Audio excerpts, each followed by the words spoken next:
Nabi Yehezkiel atau dalam pelafalan bahasa Arab disebut Hizqil, memiliki mukjizat dapat menghidupkan orang mati. Keyakinan ini juga ada di kalangan orang-orang Yahudi. Hanya saja, Umar bin Khattab menolak kepercayaan itu. Menurut khalifah kedua ini, Nabi yang dapat menghidupkan orang yang sudah mati atas izin Allah hanya Nabi Isa alaihissalam. At-Tabari dalam bukunya berjudul Ta'rikh al-Rusul wal Muluk mengutip Salim al-Nasri mengisahkan dialog antara Umar bin Khattab dengan dua orang Yahudi. Orang Yahudi itu berkata, "Kami menemukan disebutkan dalam kitab kami tentang tanduk besi, mukjizat yang diberikan kepada Yehezkiel yang menghidupkan kembali orang mati dengan izin Allah." Umar berkata, "Kami tidak menemukan Yehezkiel dalam kitab kami, dan tidak ada yang menghidupkan kembali orang mati dengan izin Allah, kecuali Isa bin Maryam." Mereka berdua berkata, "Apakah engkau tidak menemukan di dalam kitab Allah yang menyatakan, dan rasul-rasul yang tidak kami kisahkan tentang mereka kepadamu?" Umar berkata, "Tentu saja." Mereka berkata, "Mengenai kebangkitan orang mati, kami akan menceritakan kepadamu bahwa suatu wabah menimpa orang Israel. Satu kelompok pergi, dan ketika mereka berada di awal 1 mil, Allah membunuh mereka, dan orang-orang mendirikan tembok di sekeliling mereka. Ketika tulang-tulang mereka telah membusuk, Allah mengirim Yehezkiel, dan dia berdiri di atas mereka. Dia mengatakan apa yang diperintahkan Allah, dan Allah membangkitkan mereka untuknya." Allah mengungkapkan tentang peristiwa itu. "Apakah kamu tidak memperhatikan orang-orang yang keluar dari kampung halaman mereka, sedang mereka beribu-ribu jumlahnya, karena takut mati? Maka Allah berfirman kepada mereka, 'Matilah kamu.' Kemudian Allah menghidupkan mereka. Sesungguhnya Allah mempunyai karunia terhadap manusia, tetapi kebanyakan manusia tidak bersyukur." Quran Surah Al-Baqarah ayat 243. Pernyataan dua orang Yahudi di atas yang mengaitkan Yehezkiel dengan surat Al-Baqarah ayat 243 juga didukung oleh pernyataan Wahab bin Munabbih.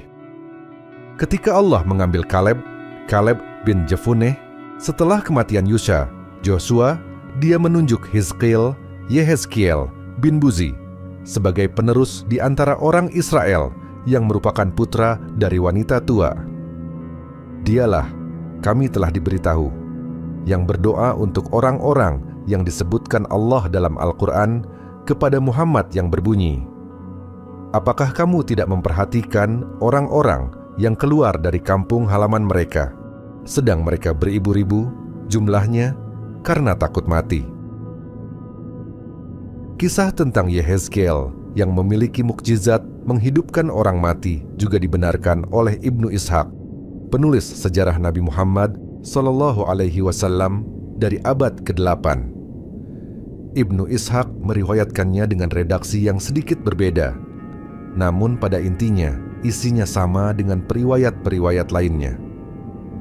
Ibnu Katsir dalam tafsirnya mengutip Ibnu Abbas sehubungan deagan firman-Nya, "Apakah kamu tidak memperhatikan orang-orang yang keluar dari kampung halaman mereka, sedangkan mereka beribu-ribu jumlahnya karena takut mati?" Al-Baqarah ayat 243 mengatakan bahwa jumlah mereka ada 4.000 orang. Mereka keluar meninggalkan kampung halamannya untuk menghindari penyakit taun yang sedang melanda negeri mereka. Mereka berkata, "Kita akan mendatangi suatu tempat yang tiada kematian padanya." Ketika mereka sampai di tempat Anu dan Anu, maka Allah berfirman kepada mereka, "Matilah kalian." Al-Baqarah ayat 243. Maka mereka semuanya mati. Kemudian lewatlah kepada mereka seorang nabi, lalu nabi itu berdoa kepada Allah agar mereka dihidupkan kembali, maka Allah menghidupkan mereka. Yang demikian itu dinyatakan di dalam firman-Nya, "Apakah kamu tidak memperhatikan orang-orang yang keluar dari kampung halaman mereka, sedangkan mereka beribu-ribu jumlahnya karena takut mati. Al-Baqarah ayat 243 hingga akhir ayat.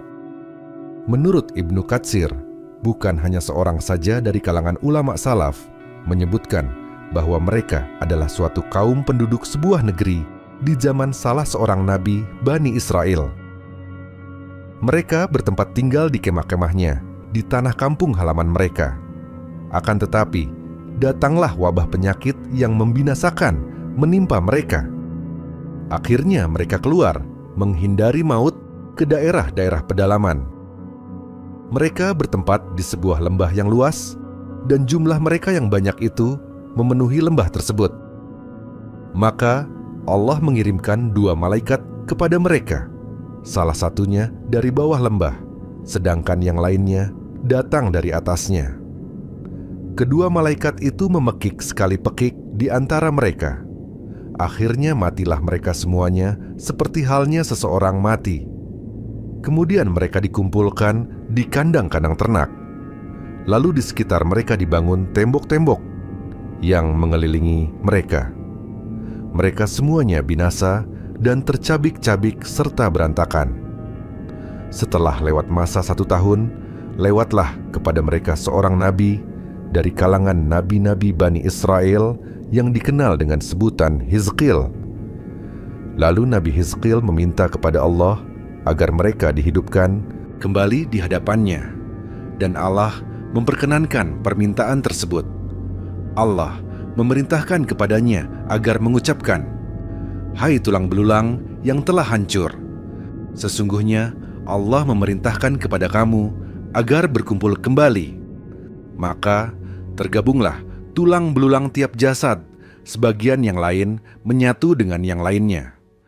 Kemudian Allah memerintahkan kepada nabi tersebut untuk mengucapkan, "Hai tulang belulang yang telah hancur, sesungguhnya Allah memerintahkan kepadamu untuk memakai daging, urat, dan kulitmu." Maka terjadilah hal tersebut, sedangkan nabi menyaksikannya. Kemudian Allah Subhanahu wa Ta'ala memerintahkan kepada nabi untuk mengatakan, "Hai para arwah, sesungguhnya Allah memerintahkan kepadamu agar setiap roh kembali kepada jasad yang pernah dimasukinya." Maka mereka bangkit hidup kembali seraya berpandangan. Allah telah menghidupkan mereka dari tidurnya yang cukup panjang itu. Sedangkan mereka mengucapkan kalimat berikut, "Maha suci Engkau, tidak ada Tuhan selain Engkau." Sementara itu, kisah tentang Yehezkiel yang memiliki mukjizat menghidupkan orang mati di dalam keyakinan Yahudi dan Kristen dapat ditemukan dalam Alkitab pada bab Yehezkiel, Ezekiel, bab 37, pasal 1-14. Menurut At-Teh Tiabari, lamanya masa hidup Yehezkiel di antara orang-orang Israel tidak diketahui. Ketika Allah mengambil Yehezkiel, diriwayatkan perilaku buruk bangsa Israel malah semakin bertambah. Mereka dilaporkan meninggalkan perjanjian mereka dengan Allah yang telah disepakati bersama di dalam Taurat dan kemudian menyembah berhala. Sebagai pengganti Yehezkiel, Allah kemudian mengirimkan Nabi Ilyas sebagai nabi baru untuk bangsa Israel. Makam Yehezkiel. Makam Yehezkiel diyakini berada di Irak, terletak di dekat Najaf, sekitar 130 km dari kota Baghdad. Sebagian Muslim meyakini bahwa makam ini adalah makam Zulkifli. Menurut At-Tabari, Zulkifli dan Yehezkiel walaupun sama-sama nabi, tapi merupakan orang yang berbeda. Kompleks pemakaman ini terdiri dari makam dan menara. Selama beberapa generasi telah dijadikan tempat ziarah bagi orang Yahudi hingga akhirnya dikelola oleh Muslim mulai tahun 1316 Masehi. Ziarah musim gugur pada hari Paskah biasanya mendatangkan ribuan orang Yahudi. Kompleks itu dibangun memakai batu bata yang bangunannya menempel ke bangunan bekas masjid. Bentuknya kotak. Di bagian atapnya terdapat kubah berbentuk kerucut tinggi. Bagian dalamnya dicat putih demi mengoptimalkan pandangan yang terbatas karena kurangnya cahaya yang masuk. Makam itu ditutupi dengan kain emas yang sering diciumi oleh para peziarah. Pemerintah Irak telah memulai restorasi makam tersebut, dan bahkan pada masa pemerintahan Saddam Hussein, makam itu dilindungi. Ketika Perang Irak, bangunan di sekitar kompleks pemakaman hancur, tetapi makamnya sendiri tidak rusak. Semenjak eksodus besar-besaran orang Yahudi ke Israel pada tahun 1950-an, kini semua peziarah yang datang hanya berasal dari orang-orang Islam.